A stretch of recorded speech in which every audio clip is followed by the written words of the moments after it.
Stop letting the College Board trick you into failing the easiest section of the test. Hey everyone, welcome back to SAT Prep 1600. Today we're tackling writing hack number 3, agreement. Specifically, I'm going to show you a simple trick called cross out the middle phrase that will help you nail subject-verb agreement questions every single time. Let's dive in. So here's the problem. The SAT hides the real subject from you on purpose. They stick long phrases, usually between commas or after the word of, right between the subject and the verb. That way you get confused and match the verb to the wrong word. It's one of their favorite tricks, and it catches thousands of students every year. But not you, because I'm about to show you exactly how to beat it. Here's the hack. It's super simple. When you're checking subject-verb agreement, just follow these 3 steps. Step 1. Find any phrases sitting between commas or of the phrases. Step 2, mentally cross them out. Just pretend they're not there. And step 3, now match the verb to whatever's left. That's your real subject. 3 steps and you'll get these questions right every time. Let's see this in action. Look at this sentence. The box of chocolates is open. Now, if I cross out of chocolates, watch it disappear, what's left? The box is open. Box is singular, so the verb has to be singular too, is.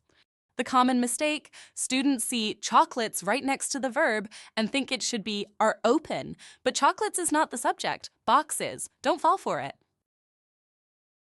Let's try another one. The group of talented students was excited.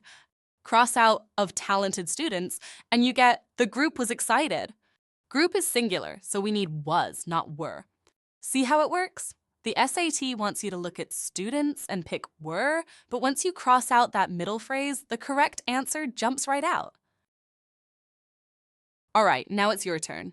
Take a look at this sentence. The collection of rare stamps blank valuable.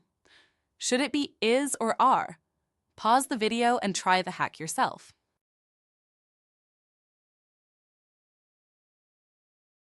Cross out the middle phrase and see what's left. I'll give you a hint. Cross out of rare stamps and ask yourself, what's the real subject? And the answer is A, is. When you cross out of rare stamps, you're left with the collection is valuable. Collection is singular, so the verb must be singular. If you got that right, you've already mastered this hack. If not, no worries. Just practice crossing out those middle phrases a few more times and it'll become second nature. Here's your quick cheat sheet to take with you. Rule 1, cross out phrases between commas. Rule 2, cross out of the phrases. Rule 3, ignore prepositional phrases in general. And Rule 4, always match the verb to the true subject, not the nearest noun. Pro tip, if you're ever unsure, just read the sentence out loud without the middle phrase. If it sounds right, you've got your answer. If this hack helped you, make sure to subscribe so you don't miss next week's SAT writing trick. And head over to satprep1600.com for free practice questions, study guides, and even more hacks like this one. Your 1600 journey starts now. I'll see you in the next video.